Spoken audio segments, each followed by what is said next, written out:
د زغالو د تصفیې ماشین، د غنمو د اوړو کولو ژرنده، د برق تولید ماشین، د تازه میوو د ساتلو ماشین او څو ډوله نور هغه وسایل دي چې دلته د هرات ولایت په صنعتي ښارګوټي کې د یوه شرکت له لوري جوړیږي.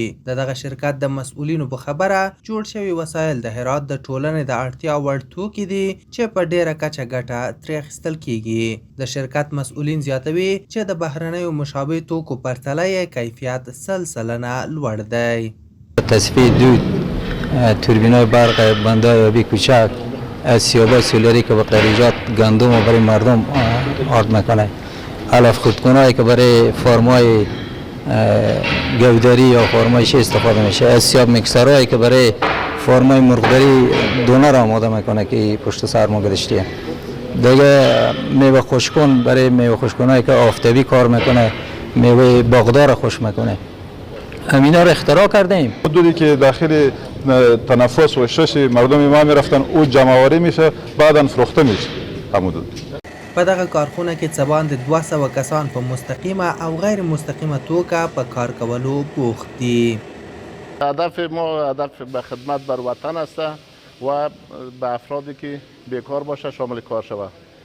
حال ما تقریبا 200 یا 250 نفر مستقل یا غیر مستقیم داخل کار هستند.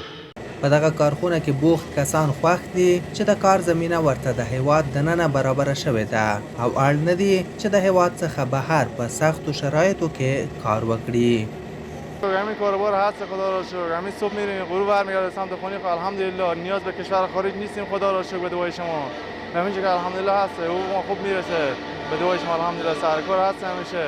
این خیلی خوبه برای جوانان، برای جامعه خیلی خوبه که این کارا مثلا دو نفر میتونه با یک نفر دیگه میتونه لقمنان حلال در بیارن. ملت یک کشور همسایه و یک نفر دیگه رو نمیتونه بکشه.